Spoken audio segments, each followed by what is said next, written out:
Yes, dictation की गति है 70 शब्द प्रति मिनट।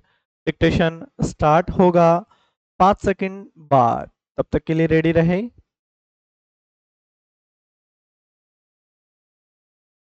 स्टार्ट।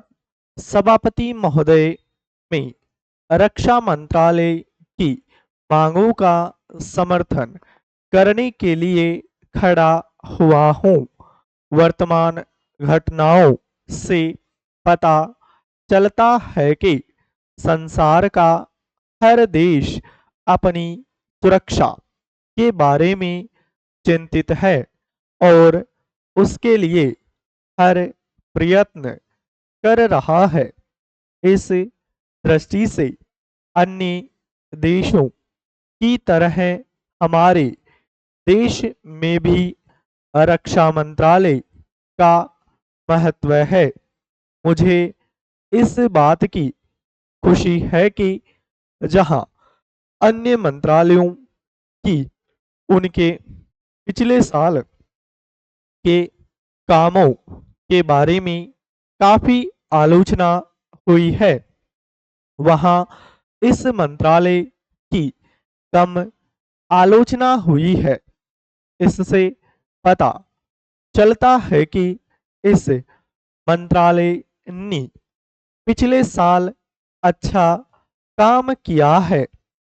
मोटे तौर पर किसी भी देश की सुरक्षा नीति का यह लक्ष्य होता है कि दूसरे देशों, खास तौर से पड़ोसी देशों के साथ मित्रता के संबंध स्थापित हो और हम एक दूसरे के मामलों में हस्तक्षेप न करें।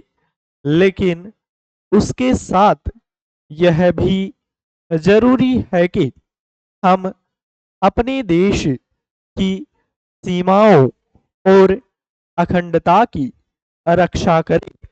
इसलिए हमारे देश का यह कर्तव्य हो जाता है कि हम अपने पड़ोसियों के कार्यों पर पूरी नजर रखें, क्योंकि आज तक हमारे देश पर जो संकट आए वे हमारे पड़ोसियों से आए हैं।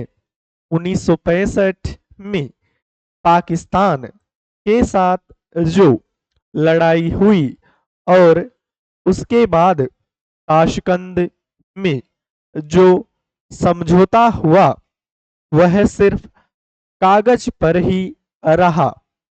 पाकिस्तान ने उस पर कोई अमल नहीं किया।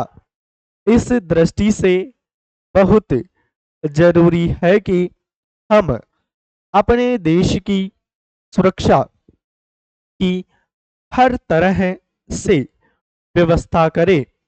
हमारा उद्देश्य दूसरों पर आक्रमण करना नहीं है, लेकिन यदि हम पर कोई आक्रमण करे तो हम में इतनी शक्ति अवश्य होनी चाहिए कि हम उसका डटकर सामना कर सके। आप जानते हैं कि पिछले दिनों पाकिस्तान को अमेरिका और चीन से काफी मदद मिली है। रक्षा मंत्रालय की रिपोर्ट में भी कहा गया है कि पिछले साल अमेरिका ने पाकिस्तान को 1500 करोड़ रुपए की फौजी सहायता दी है। आज जहां हम फौजी सामान के लिए अपने कारखानों की मदद से अपनी शक्ति बढ़ाने का प्रयत्न कर रहे हैं, वहां पाकिस्तान संसार के देशों से फौजी सामान खरीद रहा है। अपनी नीति के कारण वह सब देशों से लाभ उठा रहा है। मेरा सुझाव है कि हमको भी अपनी शक्ति बढ़ाने के लिए संसार के अन्य देशों से अधिक फौजी सामान खरीदना चाहिए। आज तिब्बत की सीमा पर चीन की 1.5 लाख फौज खड़ी है। स्टॉप, पूर्ण स्टॉप।